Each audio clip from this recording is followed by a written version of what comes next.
make it 3. Going for the St. Louis now. Oh, no. Son of a bitch. You get your 2? Yeah.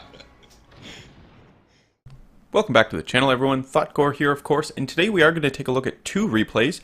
First replay we're seeing here is in the Chapiev, and of course we are on 2 brothers, and then we're going to jump over into the rune. It has been some time since we took a look at the rune. Anyway, in the Chapiev. Now, Chapiev that I have is fully upgraded now, and I'm working on my, working my way up towards the tier 9 Russian cruiser, but I'm really enjoying this Chapiev, especially with the radar ability. Now, I have to get better with my radar, I think. I'm not running a premium radar consumable, which maybe I should. That'll give me 3 radars, because radar is actually really important nowadays in ships. If you have an enemy team that has, a New Orleans, a Chapiev, now the Atlanta has radar as well, right? You got to keep those ships in mind and really be mindful of where they are and, if they're presenting any sort of opportunity for you to take them out very quickly. Because radar can do a whole bunch of damage.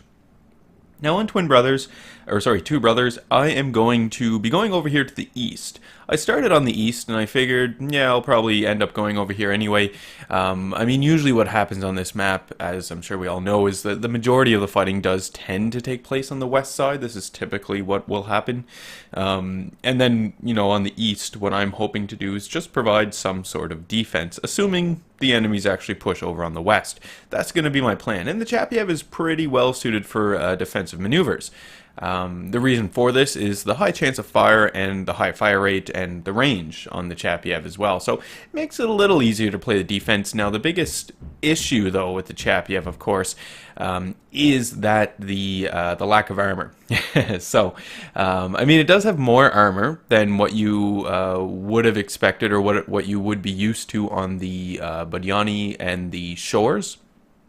It has a little more armor than that, but it's still not a heavily armored cruiser. Well, yeah, we don't really have heavily armored cruisers at tier 8 in the game right now. We'll say that it's not as well armored as the Admiral Hipper. Because the Admiral Hipper at tier 8 is probably the most armored cruiser that we have in the game currently. So not as well armored as that Admiral Hipper, but still pretty decent. Now, I'm not necessarily playing too intelligently at this point in time. You can see I'm sort of leading the charge right now over here on the east, and I am spotted, so there's that. This would have been a good opportunity for me to click my radar. I don't think I actually do. Half the time, too, I forget that I have the radar. I don't know why, but I do. And then when I do end up remembering I have the radar and I click it over, it doesn't actually, it's not at the right time. But anyway, I do finally hit my radar and I do spot the Hatsuharu off in the distance, so we're going to put some shells into this Hatsuharu. So this is good. I did expect definitely to come across some destroyers over here. We can see a few more ships now in the distance, another cruiser, 2 more cruisers now because the Cleveland just popped up, and we also see a battleship is in Arizona. Now we also can see on the mini-map that the majority of the enemy ships are actually headed over here to the east. So this means that the east no longer is going to be, the east is going to be a defensive play over here, and hopefully on the west, my allies will just push really hard into the enemy base. I can't, in the Chapiev here, I can't necessarily count on holding out too long against, these sorts of enemies. The biggest concern here is the battleships. These battleships just have to catch me at the wrong time. When I'm in a turn trying to maneuver around somewhere else, they just have to catch me in that wrong moment. And a lot of my health is going to go very quickly. Because that's something that does tend to happen with these Russian cruisers, is the high chance for actually getting a citadel. If you see a Russian cruiser and, it's 14 kilometers or below, I guess, and giving you a nice broadside, you definitely want to pump some armor piercing into that Russian cruiser. It will make it go away a lot faster. Something that I have been seeing, and I don't know if it's battleships who it regards to battleships firing high explosives. Maybe it's because, I see it in the battles where there are a lot of destroyers on the enemy team, and the battleships just decide, nope, we're firing HE the whole time. I don't understand it. It doesn't make any sense to me whatsoever. even though there are a lot of destroyers on the enemy team, you know, your battleship, what are the chances of you actually hitting and doing a bunch of damage to that destroyer? It's very, very little. Keep your armor piercing loaded, for the love of God, people. The only time, in fact, in a battleship that I would say that you should be switching to high explosive is if you're in a battle and the only ships remaining are destroyers. Even if it's, I think it's starting at tier 7, maybe even tier 6.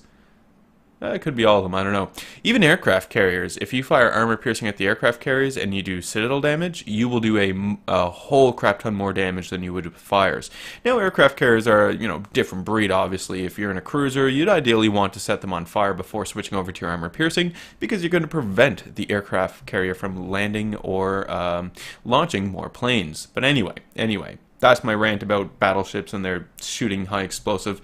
I shouldn't even rant about it, because they fire the high explosive at me when I'm in my battleship, especially when I'm on turrets for whatever reason, and it does 3,000 damage, sets me on fire, put out the fire, I shoot armor piercing at them, do about 10,000 damage, and I just shake my head, because what the hell is that player thinking? But anyway, narrowly avoid that torpedo.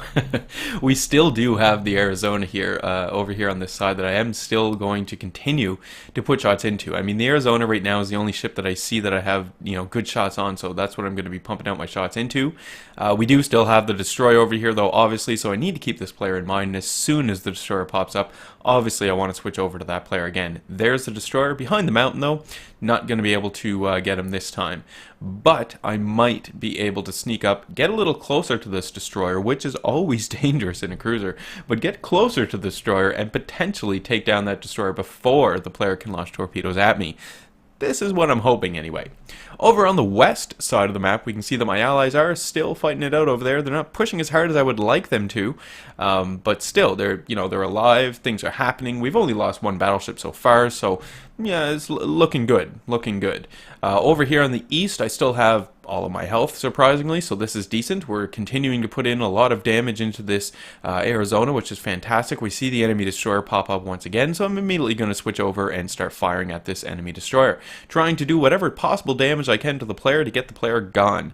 This enemy destroyer, though, was slippery. I struggled to actually land any shots, and in these sorts of situations, I tend to just sort of spray and pray, just like shoot out my my guns here in a little, I don't know, pattern around the destroyer, hoping that at least a few of the shots land on the destroyer, because it's hard to hit a destroyer when they're sailing straight away from you and they're doing these little maneuvers like this, because you know, you aim and then you can see destroyer turns and then your shots just end up straddling them, right? So you got to be a little patient, and that's why I do the whole spray and pray in those situations. Now, obviously, once a destroyer turns and presents a broadside, or good opportunity for me to predict his where he's going, yeah, I definitely do land some good shots there. Anyway, too focused on the enemy destroyer, and now all of a sudden I'm faced with all of these enemy cruisers and battleships right in my face. So it was at this time that I thought, I'm dead. It's all over, Thotgor. We take a big hit from the Arizona. I'm down to a little over half health, so it didn't go as bad as I thought. I have the hipper here in my sights, so I'm firing at the hipper. I was hoping to be able to get some torpedoes off, but 4-kilometer range doesn't lend itself to many opportunities for launching those off. We do have another enemy battleship coming in. I think that's a Colorado, who fires at me. Big hits there as well, more citadels, and I'm down to maybe a little under a quarter health. More damage from the Admiral Hipper as well. I mean, these guys aren't dumb. They are all firing armor piercing at me, trying to do the most amount of damage. Now, obviously, I'm going to be firing my high explosive at the battleship here, trying to keep this battleship on fire and to do whatever damage I possibly can.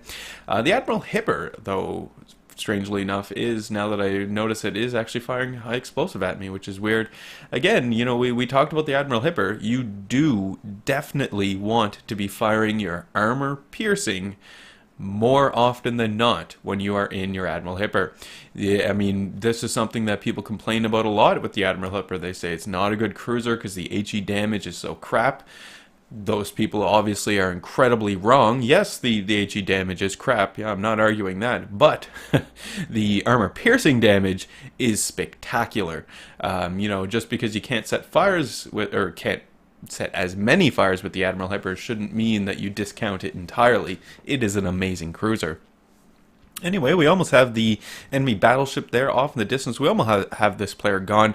Hopefully I can manage to light a few more fires. Obviously I'm aiming for the superstructure of the ship. You know, this is where you're going to end up doing the most damage, and ideally as well have the higher chance for setting a fire. My shots are going in, not getting too lucky, do a bit of damage there, but unfortunately I do not manage to finish off the enemy Colorado. We just continue to push shots into the enemy Colorado, hoping that I can actually finish this guy off. And we're taking a look at the mini-map, so we do see on the west side my allies have pulled through. Yes, those allies and their push on the west side, it's finally in a position where they're actually in the enemy base, contesting this enemy base. This is good for two reasons. Not only does it prevent the enemy from continuing to gain points by having that cap zone, but in our situation over here on the east side, this means the enemies now have a choice. Are they going to continue to push down towards our base, or are they going to circle back and try to defend their base? 9 times out of 10, they will decide to do both. Some ships will continue to push to your base, other ships will turn back to defend their base. This is an ideal situation for you to find yourself in, because now you have maybe half the enemies that you had in front of you before, and the other half are now distracted with your allies. So really good situation. Now, for myself, I'm playing it safe at this point in time. Battle is going very well. I'm up to about 56,000 damage, maybe. So, not so great, but you know, nothing terrible either. But I'm trying to stay alive. I don't want to die. Last night, I don't know what it was. I was playing ships last night. I just had the crappiest time in ships last night. Defeat after defeat after defeat. And so when I got around to this game and I was on this much health, I just didn't want to die. I wanted to stay alive as long as I possibly could. So we see the Hatsuhara off in the distance. One of my allies manages to finish off that enemy destroyer, so fantastic. I'm circling away again. Just trying to play it safe here. I do see the enemy ships over here as well. I mean, the enemies only have 3 ships remaining, 1 destroyer, 1 battleship, 1 aircraft carrier.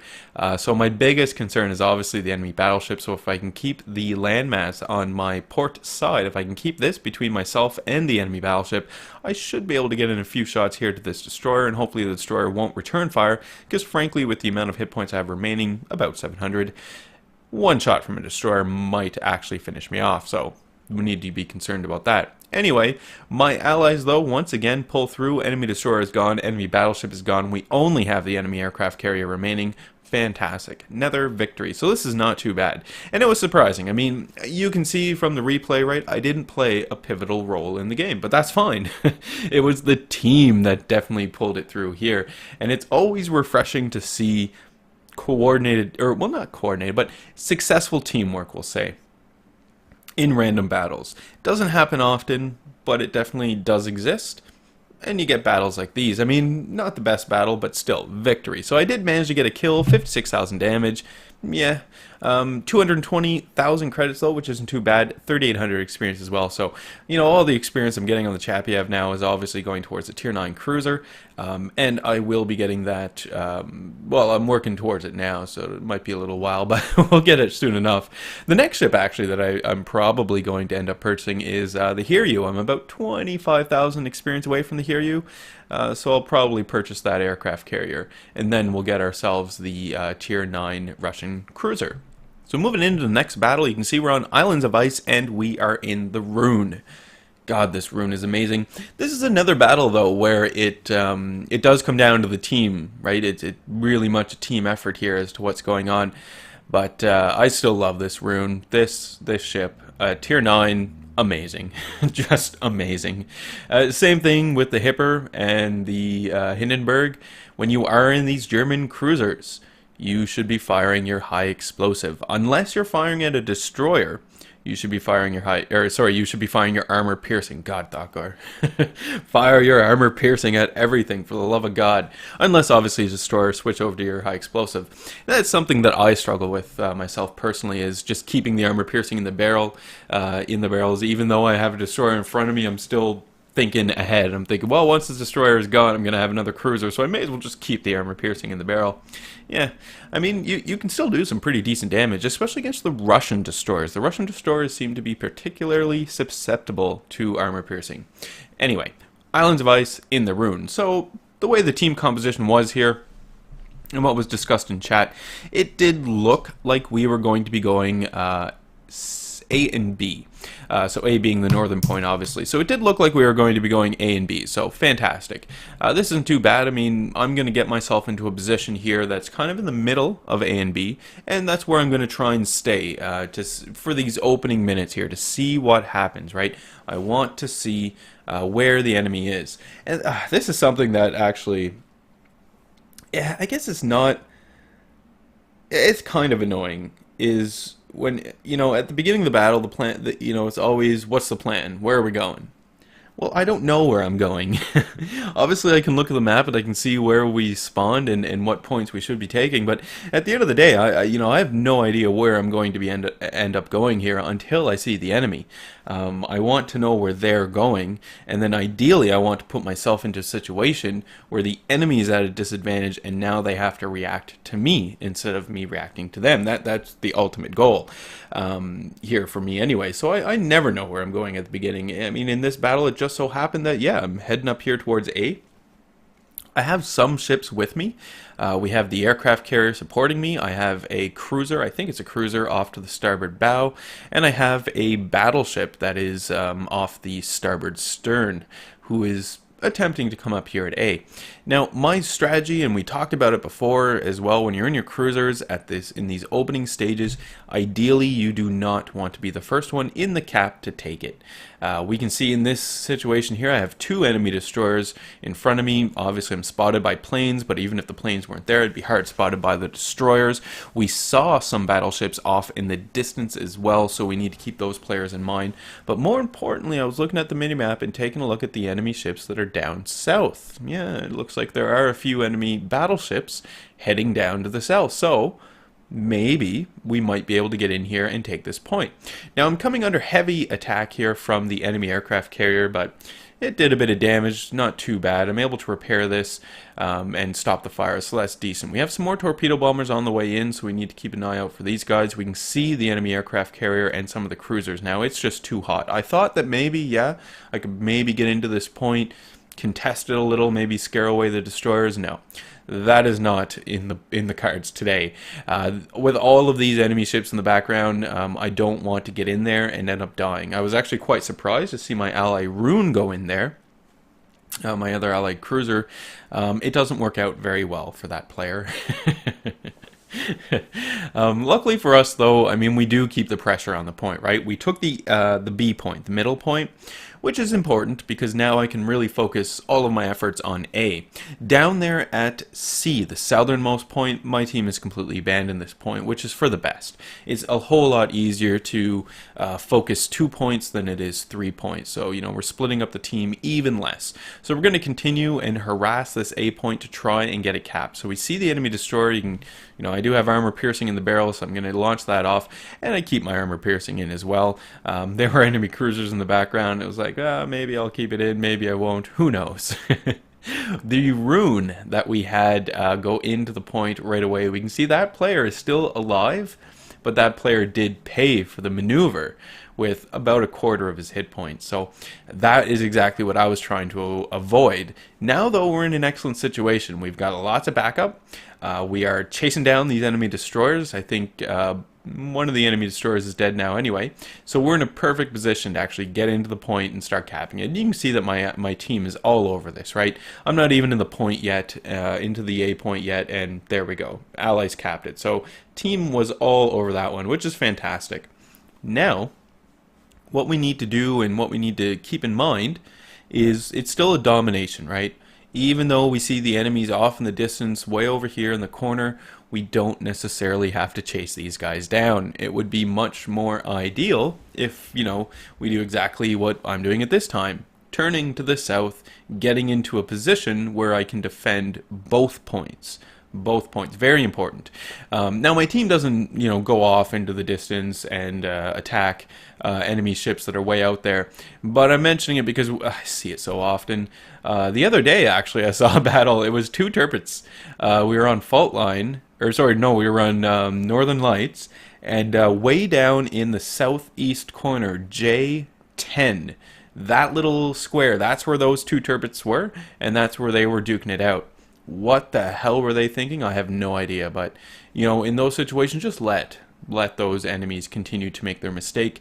It was Bonaparte who said that it would be impolite to correct your enemy while making a mistake, right? So we're just gonna just let them do that. So we can see it's getting a little hairy down here at B, right? All of the enemy ships who went down there to C to cap that point, they've obviously turned around, they're on their way to the north. So this is where the battle is going to take place. It's going to take place at B now. So we do have some heavy hitters off in the distance. We can see a Hindenburg, we can see a Montana. I was thinking about shooting at the Hindenburg, but the Hindenburg is giving me a bit of an angle here when I was more sure that I could get some good decent hits on the Montana, assuming the Montana wasn't going so slow. Also, the Montana was giving me a nice broadside at the time, so those shots go out. Now we see the Russian Tier 9 cruiser, so the cruiser that I'm looking forward to. We can see it off in the distance. I'm going to put a few shots into it. Even though it's a Tier 9 Russian cruiser, it still doesn't have that great of armor. Obviously, it has a little better armor, but you can see easily enough able to get a citadel on the on that ship there. Again, Russian cruiser, you want to fire your armor piercing. Now the Hindenburg comes back. So this Hindenburg is my focus.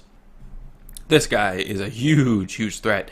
I love the Hindenburg. I have my Hindenburg. It is amazing. Love playing her. But when I come across a Hindenburg, it's the main threat. I have to take that Hindenburg down. I mean, as long as the situation allows for it, right? I'm not going to just go chasing down the Hindenburg all willy-nilly, especially with two battleships off in the distance that are firing at me.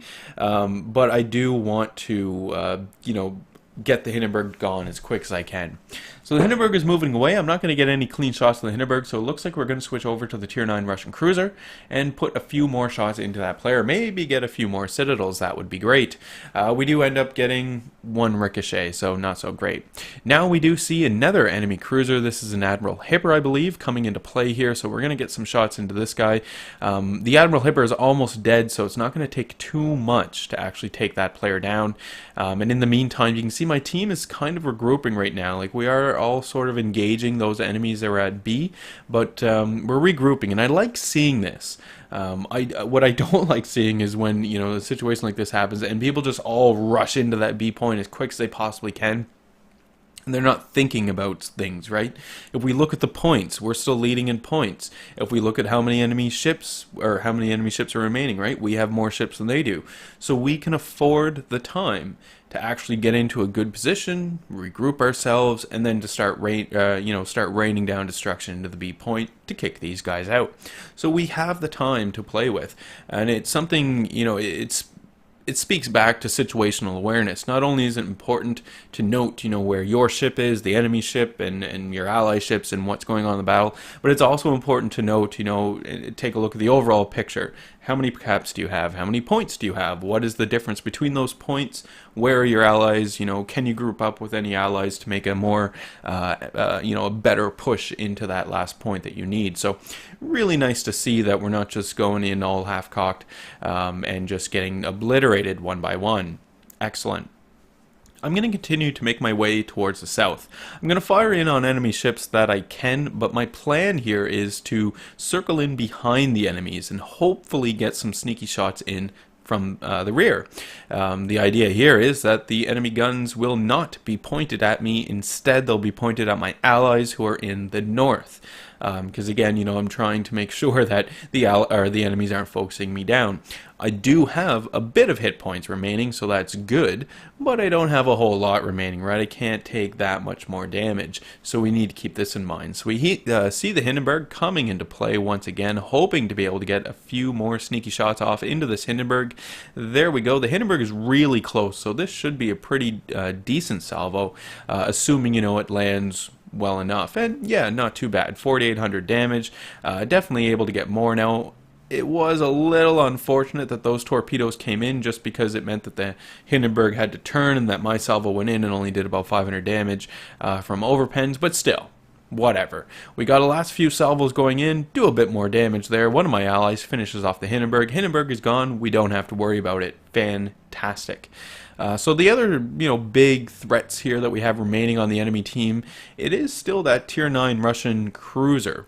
That cruiser can really dish out some heavy-hitting shots, and especially if armor piercing's loaded and the player is ready for me, right? This could kill me, so I want to try and keep that guy in mind. We do still have a Tirpitz, Tirpitz battleship on the enemy team. The Tirpitz, it is a good battleship. I really enjoy my Tirpitz. But what it really has going for it is how much damage it can absorb. So that's going to be a pretty big deal for us here as well. So we're lining up on the Russian Tier 9 cruiser. I was very concerned because I'm presenting a broadside to this guy and we have our shots coming in now. So I was concerned that those were going to kill me. They land, maybe did a citadel, but leave me with a little more health, so that's decent. Get my last salvo off and I begin my turn. Wasn't really timed very well because you can see the Russian cruiser, gets his shots off as well. I thought the Russian cruisers had, or at least this Tier 9 and Tier 10 had a little longer reload. I wasn't expecting the reload to be so quick, but still. This little island here saves me because it blocks at least one shot from the enemy cruiser here. Enemy cruiser fires, I fire back. Angled a little so the shots come in but don't do a whole lot of damage, and then blam. 5 citadel hits in the one salvo. Managed to finish off the enemy Russian cruiser. Fantastic. And thank God I did too. That was about 30,000 damage, which, doing that puts me over the 60,000 mark, which I always like to do in any sort of battle here, so excellent. We still have the lead in points, but the enemy still has the lead in caps. So we do still have some work left here to do, right? At this point in time, with the 3 enemy ships remaining, we've got the Tirpitz, we've got a destroyer, and we've got an aircraft carrier. We do need to not only focus on killing the enemy ships, because we have a good chance of taking out the final enemy ships, but we also want to make sure that we do start to get in here to B, and we do start taking B. Now the Tirpitz has just gone down. One of my allies has managed to take down the Tirpitz, so fantastic. And again, you can brings it back to the whole teamwork that was going on in these 2 replays today. So some good teamwork that we see, and now we can even see that one of my allies is moving into B to start capping B, which is fantastic. We have the last remaining enemy destroyer in our sights here. Hopefully we're going to do a bit of damage to this guy. Potentially we do see our Kagero, friendly Kagero, engaging this enemy destroyer. The friendly Kagero though really doesn't have that much health, so hopefully the Kagero will manage to stay alive. That would be great. So we're firing shots in on the enemy destroyer. I do have the armor piercing. Yeah, maybe I should have the high explosive. I don't know. I don't care. We're just going to fire in shots and do a bit of damage here to this enemy destroyer. See what we can manage to do. Maybe take the player out. It is a Russian destroyer, and like I say, I do find that the Russian destroyers seem to be a whole lot more susceptible to armor piercing than the other destroyers. Maybe that's just my own craziness though talking, I'm not sure. Managed to take the B point, so this is great. We have 1 enemy ship remaining. Is the enemy aircraft carrier. Can't count an enemy aircraft carrier out just yet, right? This player could come in, swoop in, and do a big attack or a big strike on one of my allies, maybe take the player out, set our points back a little. That is definitely possible. So we do want to remain somewhat vigilant here, just to make sure we don't get killed at the last minute. That would suck. We're going to circle around. I'm going to head back into B. The idea here is just to potentially spot the enemy aircraft carrier, maybe, and do a little damage, but it doesn't matter. With 963 points left, so far in the game, we more or less have victory, and victory is going to come, any second now as well. But I always like to try, even try just to get something. Even if there's only a few seconds left, I'm still going to try and do something. I don't like seeing those players who's like, oh, it's all over, we win, and then they just put their ship to a stop and just sit there and wait for victory to come. You could at least sail in a straight line. At least. Anyway, battle is just about over. There we go. Finishes up, and we have victory. So fantastic. I mean, definitely not the best rune replay I've put up, but like I say, that's not not what today's video is about. It's just looking at some teamwork, looking at seeing the teamwork and how people are interacting with one another. Keep in mind too that a lot of the times this is happening without any sort of communication in chat. How this is being pulled off is situational awareness. People are just keeping in mind what the situation as it's unfolding, what's going on, and then reacting appropriate to it, which is always great. So we saw, finished 3rd overall in the team. At the end, I walk away with 109,000 credits, which isn't too bad because I can use all the credits I can get right now. I've got enough credits to purchase the Hiryu, but obviously in the long term, I want to save up credits to get the Tier 9 Russian cruiser. Anyway, that is today's video. I do hope you guys enjoyed it. Remember to leave any comments you have for me in the video comment section below. Love reading those and responding back to them. Hit the old like button if you did like today's video. Hit subscribe if you were not a subscriber. And as always, I do hope you enjoy the rest of your day.